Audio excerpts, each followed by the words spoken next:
Hey guys, it's Parker here, back with part 29 and 30 for the Great Ace 22. So for this episode, we're gonna continue investigating. And yeah, we're now talking to this unit over here. I've heard all boot your investigations. I read the report just now. You found it, eh? Vigil. Yes, luckily. Well, anywho. I use anywho too. The laddie does not work here no more, so your case is not to do with Barclay. I would not like you to get the wrong idea about that.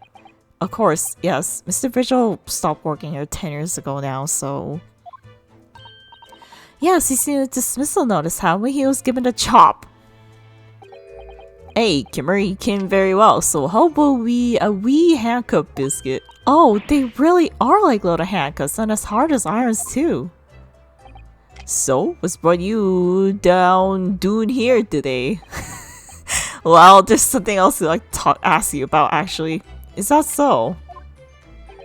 We believe there might have been a document that disappeared when Genshin Osogi's cell. I think it's been called the Osogi Papers or something?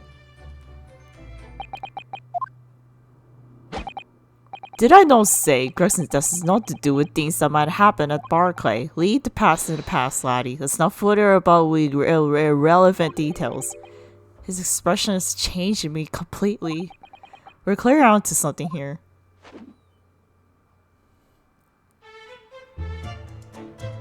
Alright, Converse. The murder versus botch execution, the whole miserable escape. They were Barclay's darkest hours, eh? A shocking embarrassment. Because the convict had a collaborator on the prison staff, you mean?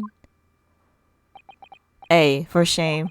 The coroner confirmed the deaths of the manager's execution, Courtney Size, and my chief warder at the time, Vigil, who was in charge of the whole affair. But Mr. Vigil states he didn't know anything about it.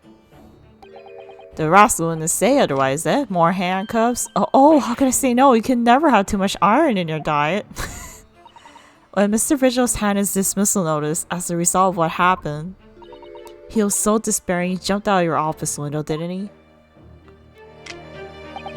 I didn't like to say, but that's just Vigil trying to get out of it. Do you not think he wouldn't have jumped from the shock of his crimes being exposed? Eh? I do. You wouldn't say otherwise though, would you? Of course, I can't have shown all responsibility myself. I shouldn't have let him deceive me. Actually, just bury anybody that can tell what went on at the time now. With Gregson being having been murdered, Dr. Sykes forbidden from having any visitors. No visitors? Someone obviously doesn't want her giving anything away, like Strongheart, for example. I'm still on Strongheart being the villain here. Well, we're not going home empty-handed. I don't want to dream of sending you packing one now, Kimmer. Here, take a handcuff or two. Oh, well, it would be rude to say no. Wouldn't want to become anemic. I suppose there's any who might still ken about what happened back then. It's Beef, that last from the Forensic Division, Maria Gorey. Maria Gorey? Hey, Sai's daughter. She didn't have no more, just the one. Yeah, I think we met her at the third case. She had 2 knives. I was threatening to... Anyway, but the wee Baron's followed in her man's footsteps. He didn't ever see her without a scalp in her hand.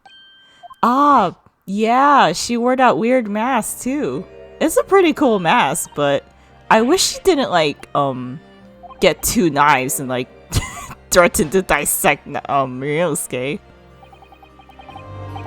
Dr. Sai's daughter, Maria Gorey. We could do some with talking with her. So, she's Dr. Sai's daughter, but her sure name is Gorey? Hey, there's some family history sure, but I didn't ken the in and outs of it.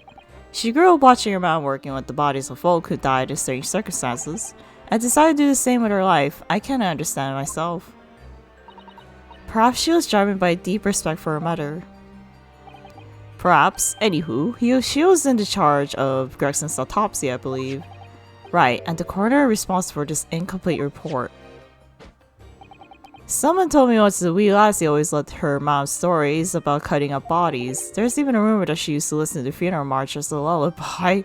Well then perhaps her mother might have told her about the Tatsu case 10 years ago. Hey, I see there's fighting chance at least. After all, that was a life-changing case for all of us. We really need to speak to Miss Gorey herself about this, I think. Well, thank you very much.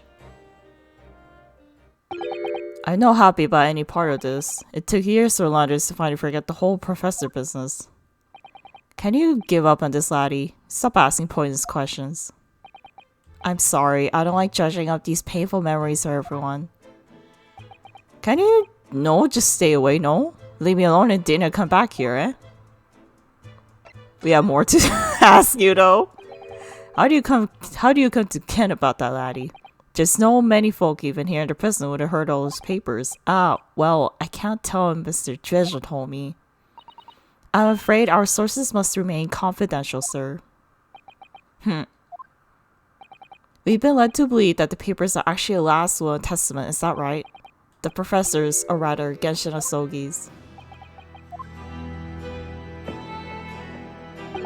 Hey, that's right. You're well informed, Jimmy. Oh, is that the end of the silent treatment? But then, after the convict's execution, it mysteriously vanished from his cell, didn't it?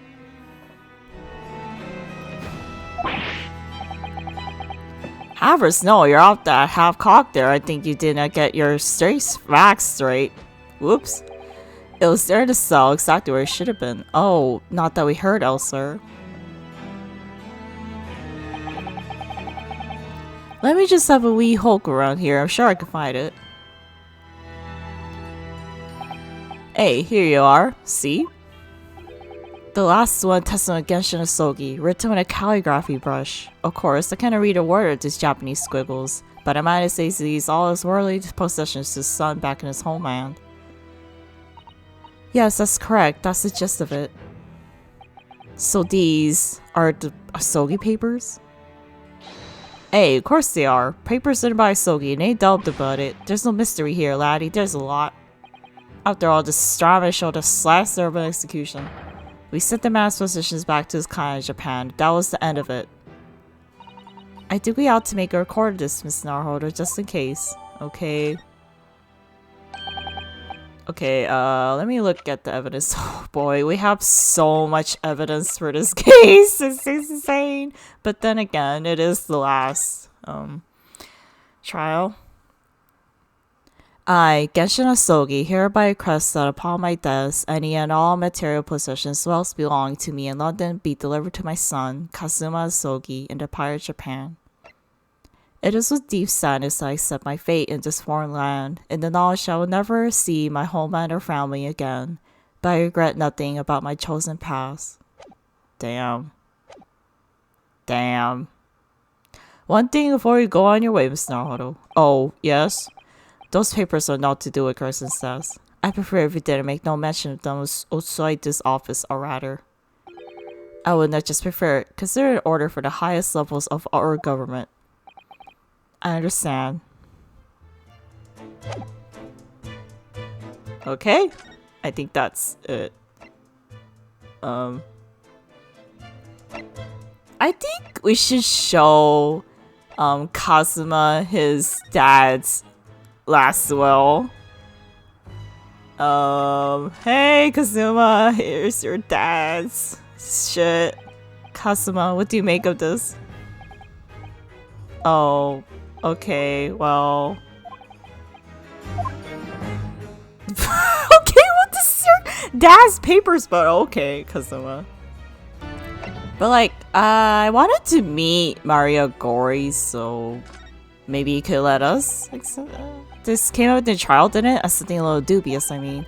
The fact that no time with us was recorded in Inspector Gregson's autopsy report. Yes, there were some unexpected turns in the courtroom earlier. The suggestion he came up with certainly took everyone by surprise. The idea that the victim died the previous day at some other location is quite something. Well, considering when the pocket watch stopped on the scorch marks on the candle, it's certainly a distinct possibility. The evidence in the scene both point to it. To be honest, it bothered me too, so I paid a visit to the autopsy room earlier. The coroner responsible wasn't there, but I got a name. It's Dr. Gorey. If you want to trouble you, Kazuma-sama, we'd very much like to speak with the coroner too. Of course, the last thing I want is for anything to be brushed under the carpet. Scotland Yard's Autopsy laboratories behind Lowgate Cemetery. Lowgate Summit by Barclay Prison, you mean? Ah, you know it, do you? The prison where my father was incarcerated and riled up his life. Kazuma-sama. Well, thank you. We'll pay a visit to the laboratory later today.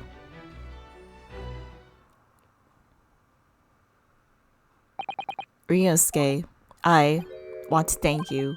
What for? For this. You safeguarded the soul of the Sosegi-kan. Well, it is a famous sword that's been around for generations. My only slight regret is that I never got the chance to draw it before I returned it to you. Karuma is said to have been forged by master swordsmiths during the Sengoku Warring States period. I come from a long lineage of warriors, many of whom were expert swordsmen. Well then, you're a chip off the old block, I'd say. This blade, Karuma, is the symbol of the Sosegi-kan's honor and might. Apparently, one of my father's apprentices even took the blade's name for his surname. Really? Karuma? It does sound formidable, that's for sure. 16 years ago, my father was a visiting student here in London. He had this sword forever at his side, which is why it means so much to me to have it by my side again now too. And that is all thanks to you. It was an honor.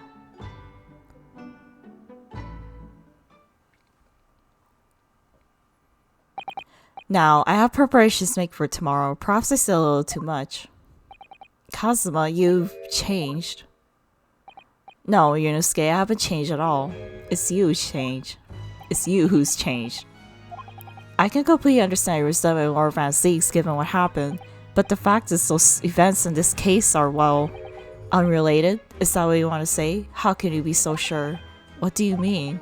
Never mind. The man is the Reaper. It's for that reason that the Inspector was killed. I'm going to prove as much in court tomorrow, by whatever means necessary. I can't let you do that, Kazuma. I know you do what you have to do as a lawyer, but I'm sure I don't need to tell you that I won't be taking any prisoners to the courtroom. I would expect nothing less. Until tomorrow then, in the Old Bailey. Alright. Bye! A new location has been added!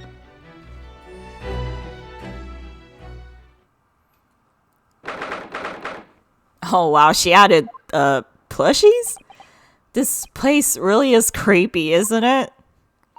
Well, being a dead room is probably full of the spirits that dissected, but actually, there's a rather pleasing scent of roses in the air.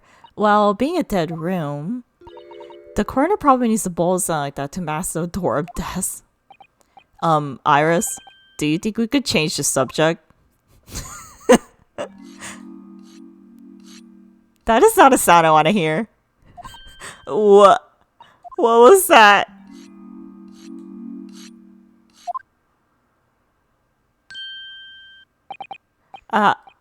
Dr. Gorey? Oh, God. What? That noise before. I was sharpening my tools. I'd be dead if I didn't keep a perfectly keen edge on them. Right.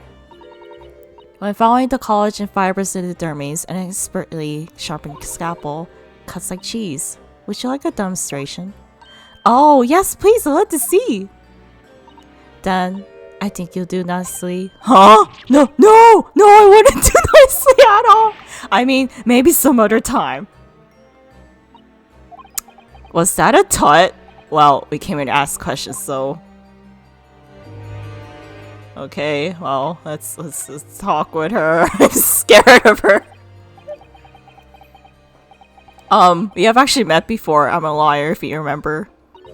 You're not dead yet. What? So Mama said I wasn't to cut you open. She's so strict about things like that. Well, good. Dr. Slice is so scruples, at least. Oh dear, it looks like she's not interested in talking to us for the time being anyway. For the time being, you mean until we die? Oh, I hope that's a way off.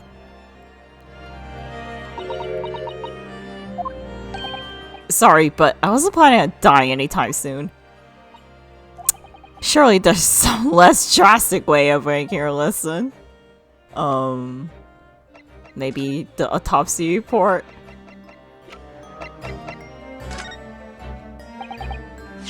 Dr. Gorey, I actually came here to ask you about this. He was very good. Good? Sorry? His skin didn't snap my blade once, and very little mess. His joints dislocated easily, and his muscle tissue was a pleasure to work with. Well, we can skip those details. But there is one thing about the report that's caught my attention. You don't see the recorded time of death.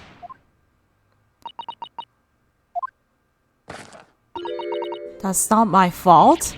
Oh, that made me jump. Then please, tell us what happened. Okay, time of death.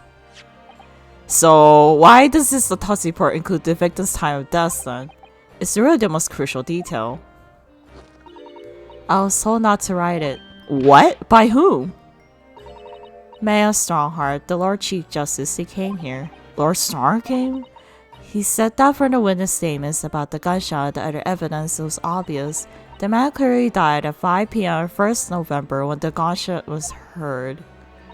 But that's not the time of death you wrote on report. You didn't write anything. Was there some reason you didn't include it? Dr. Gorey, if you're hiding something under Lord Strong's instructions, then sooner or later you're going to go the same way as your mother. Give it here then. What's she scribbling so fiercely? There, you've written. What? What she's written? Tell us. Indeterminate. But what? The accurate estimation time is not possible? Why? Because the temperature?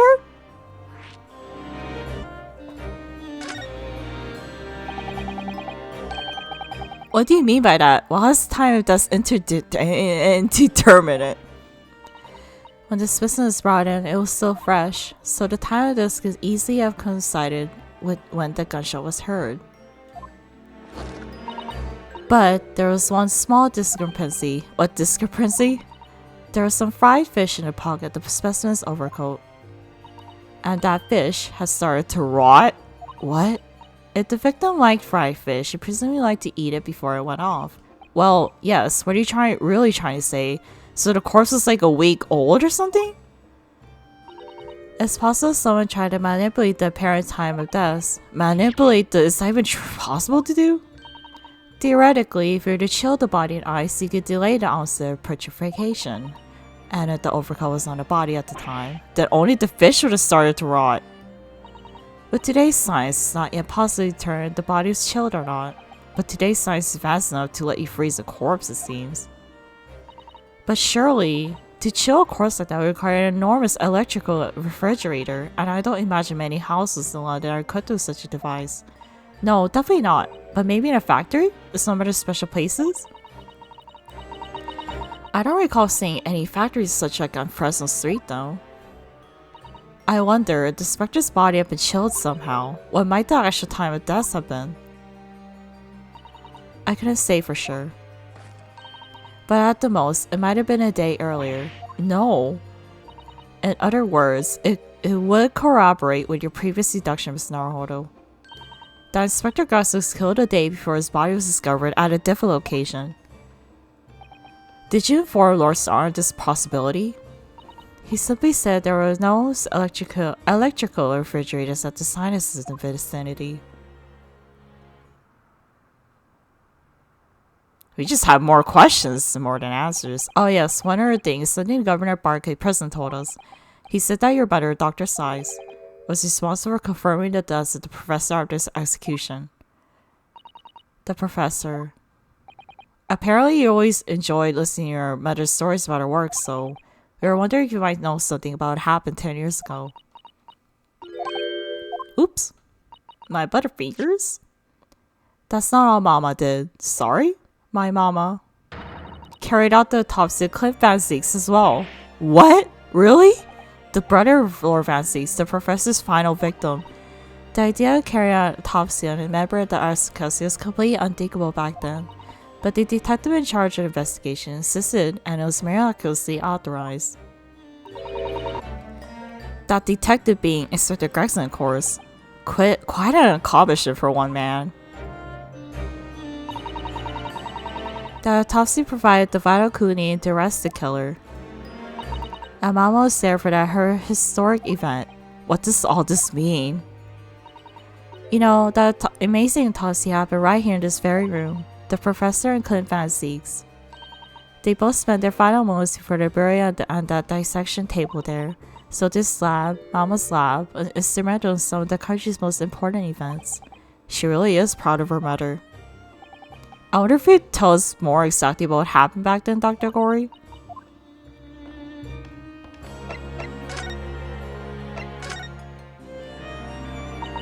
The professor's execution is Mama's first big case. She had to be in attendance at Barclays Prison's execution chamber and signed a certificate to confirm the convict's death. Mama is the best coroner in the world, you know? I was so proud of her. But the execution didn't actually take place. No, and worse still, Mama actually helped with the jailbreak. I didn't want to know. Oh dear, you found out recently, you mean? I believed in her and Mama, but now I wonder if I'm starting down the same path as her. You're not your mother, you're yourself. You mean because you omitted the time of death on this autopsy report? But that's because Lord Star forbade you from including it. Just like Mama, I'm sure she was coerced by somebody too. Yes, that's my feeling as well. There's no doubt that there are powerful forces at play 10 years ago. The execution could not have been staged without a lot of people at the prison knowing about it. Obviously, the prison governor must have been on it as well. The big man with the handcuffs, according to what he told us. He was tricked by the chief warder. He says he knew nothing about it. Of course he said that. I say the same thing. Just who was behind a jailbreak all those years ago? You mentioned autopsy Van Zieks. It was at the time of carrying out autopsies murder victims very unusual. It's still not a practice of certain country even now. It turned out that it was the first final victim, and when the autopsy was performed, Mama was present, although only as a secondary assistant. The person leading the procedure was called Dr. John H. Wilson. That's right, my daddy! Oh my god. And there was one other person present, the primary assistant. He was a visiting student for the Far East. Wait, a visiting student? It must have been my father, Eugene Mikotoba. I had no idea Professor Mikotoba had been involved in something so important. But the outcome of the historic autopsy was his discovery of a vital piece of evidence that led to capture the professor. So that's how they came to identify Genshin Sosegi as the infamous mass murderer. Do you happen to know about that piece of evidence? Can you tell us anymore? Would you like to see the records for yourself? What? Would that be alright? What's the point of keeping records if people can't look at them? They're filed under V at the back of those cupboards, with the other records from last decade. Thank you! Let's see, Van Zieks. That's strange. What, Miss Naruhodo? They're here, there's nothing other Van Zieks. There must be. Perhaps somebody took them away? No one's allowed to take documents related to progress the case out of this room. But you're right, they're gone. The frick? Well, when was the last time somebody looked at them, do you remember? It was... Oh yes, I remember now. What?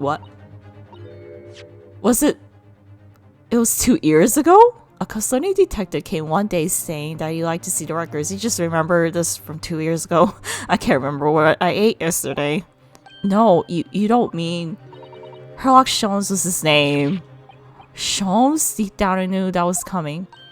Do you think he stole the records? No, surely not. Iris, that can't be right, can it?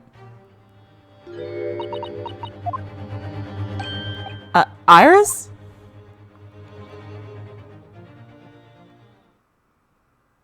Sholmes, you got some questions to answer here. Bruno. I hope you don't mind, but... What is it, Iris? I just remembered something very important I have to do. I'm going to have to leave you now. Oh, this is very sudden, Iris. Well, we'll come with you then. Oh no, there's no need. You and Rona can take your time here. Bye for now then. Good luck. What? Oh, wait a minute, little girl. Me? I remember now. You've been here before, haven't you? What? Have you, Iris? Yes, 2 years ago when that detective came. You were with him, weren't you? You were a living specimen then, too. That's the way usually works, yes?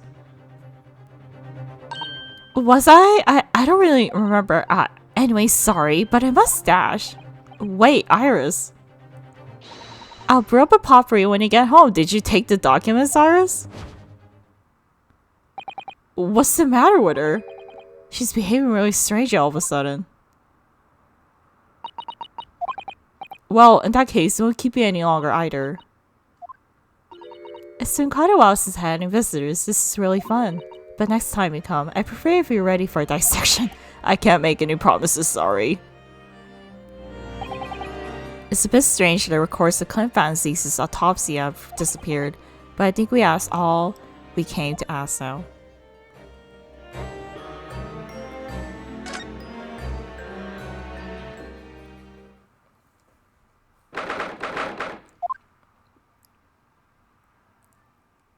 The police is still busy investigating here then. But Gina's nowhere to be seen. Where is she? Yes, it hasn't been this way quiet, hasn't it? Perhaps she's out investigating on her own, practicing what her boss taught her. Well, I expect she'll be back here before long. Shall we wait? Actually, I want to look at that trunk on the floor over there. There's some new evidence. Just something different about the room since the last time we were here, isn't there? We could always use time to investigate some more thoroughly. Alright, let's examine that trunk.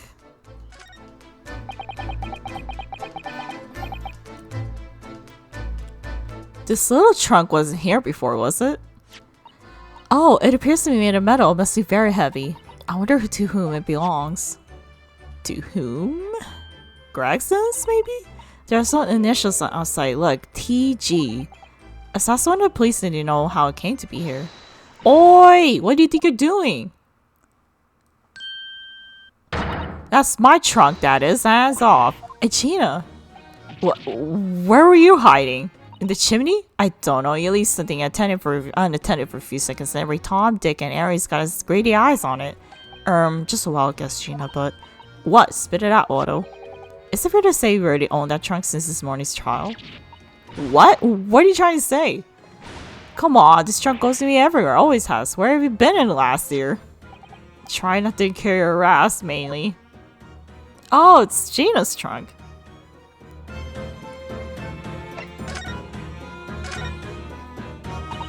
You should hear them talking at the yard now. They should be ashamed of themselves. They're saying that was the boss who killed all them bludgers.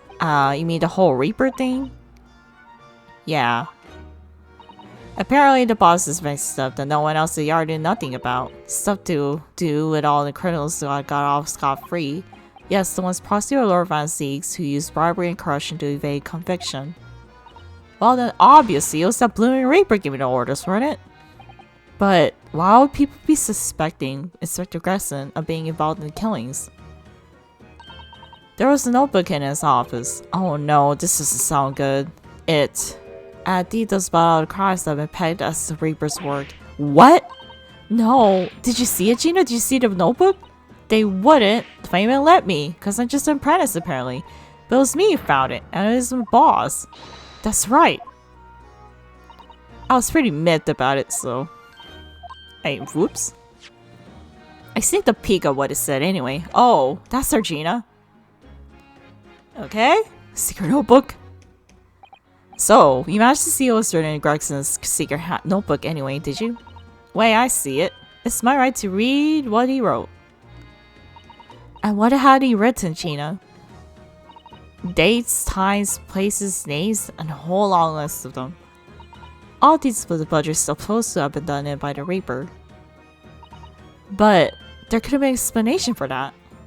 Perhaps it was recorded the inspector's investigations to the Reaper's activities. Exactly! That's what I said. That's the first thing you think, right? As it happens, full names are recognized anyway. Well, the Reaper's targets are almost exclusively known leaders of London's criminal underworld. Well, yeah, but there's one name right at the end that was a bit odd. At the end of the list, you mean? I'm pretty sure the day against was 31st October. Oh, the day before the inspector was found dead. So, what's the odd name? And we're like a name I've never seen before. Something like, Nah, it's no good. I can't remember it. I don't think it was an English name put it there. Was it Asashin? Oh dear, what a pity. There was something else too, none of it matters, but the same name kept coming up over and over. Shin. It was. Don't suppose it means anything, but Asashin. Did you say Shin? Eh? What? It does mean something? Yes. Lord Van Zeeks knew that name too. He mentioned her as well. The one that actually did the deeds, and now we find her name appeared in Gregson's secret notebook. We haven't seen you in a little while, have we, Gina? Well, of course not. I've been busy, and I'm investigating that. The last that they are trying to trace the boss's movements the day before it happened. The day before, that will be undercover investigation to Redhead League then. Only the boss didn't go, did he? Found some cowboy was pretending to be him, didn't you, Odo? Yes, it was Vigil.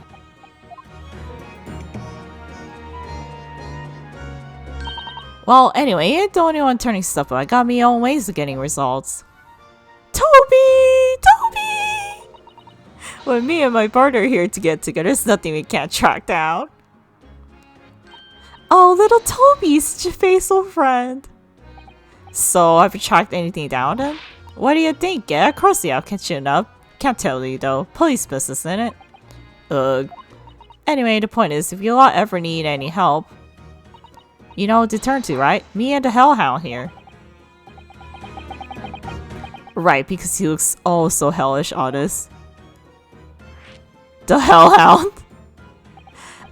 Gina, about your Hellhound there. Chief Inspector Toby, you mean? He's the pride of the force he is. In Japanese, police dog means something quite different and not altogether nice to those involved in crime, oh. But here in Britain, it's a wonderful compliment scenes for a canine at least. It should be, after all, in the great exhibition case the other day. It was Toby who managed to locate Jabber's workshop. Yeah, Toby was the MVP. Maybe it's time for another demonstration what the super dog can do, eh? Do we have something that Chief Inspector could catch a scent of, I wonder?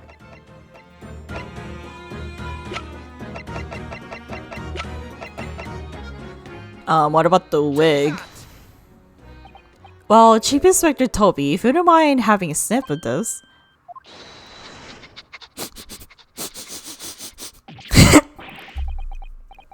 He might be a little too keen, don't you think? Oh! Ah!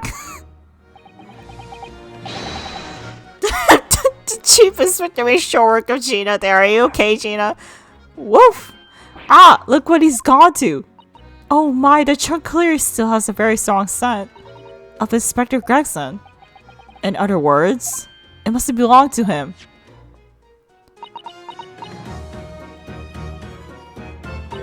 Oh, alright, it's a fair cop, I suppose. And you nearly got away with it too.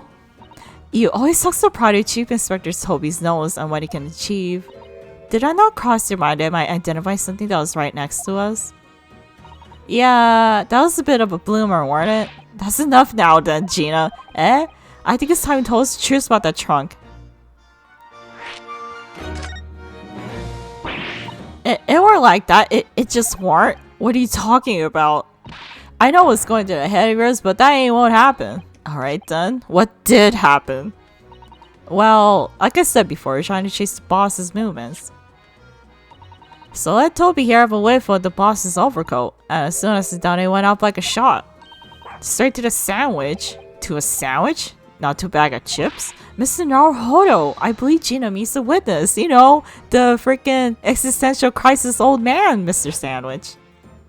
He's my favorite witness so far. The boss's trunk between the wooden boards? Oh. You mean when they heard the shot sound like a gunshot and all piled in here? Exactly, he nabbed it for the scene. What? Goodness. Me and the Chief Inspector get a sandwich, a good grilling, and you know what he said? I thought my fetch a good price and Chap wouldn't be needing anymore, so no. But that's all I did. Then would you and Adam and eat the cheek of it? As seeing the dead bosses stop the fog. So Miss Venus was the only one to meddle with the scene of the crime then. Wow, and Sam was just like roasting Venus for doing that. Wow. Talk about calling the kettle black. How could they? Because they're poor. So anyway, that's how it happened. So I figured, it's a pretty decent chunk, so I figured I might as well make use of it. And is there something wrong with that, eh? Well, maybe you and Mrs. Sow should try to find the answer to that question together. Oh.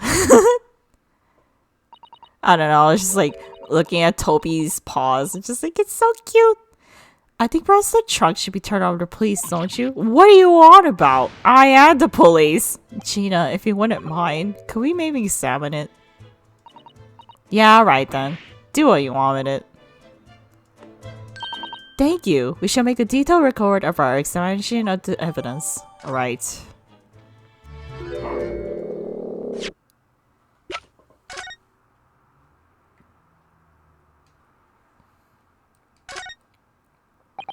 Have you seen this huge gash across the side of the trunk here?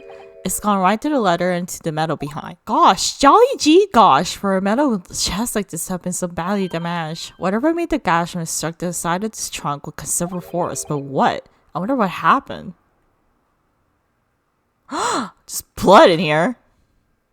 Look at this dark stain here. Do you think? Yes, I'm afraid so. I think it's blood. Look, I knew you were gonna say that. So that presumably means that this was present at the scene when Inspector Gregson was killed. It's the most logical conclusion, yes. To think Janice would carry this around with her. If we didn't know any better, I suppose it's just like a grease stain for all the fish and chips. Can we open this? Oops. I can't find anything out of place. Let's have a look inside.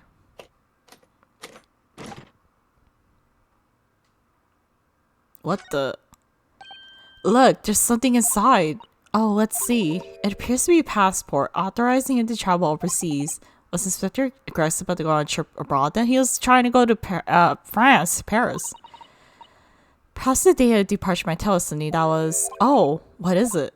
It was for a travel on 31st October, just one day before the incident. What? Really? What? Gregson went to France the day before his body was discovered? What?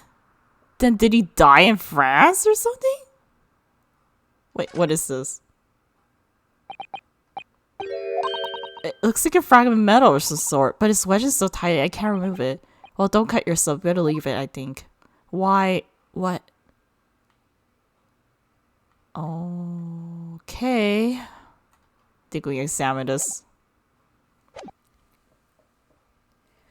Grr. What's the matter with Toby? Why is he acting so aggressively towards me all of a sudden? Mr. Naruto, be careful. It must be the trunk. Ah! Ah! Toby! Oi, what are you doing? You're gonna lick his face off. Mr. Naruto! Mr. Naruto! Gina, quick! Hail carriage! Oh my god. I like how I just screamed before Naruto did. I was just like, ah!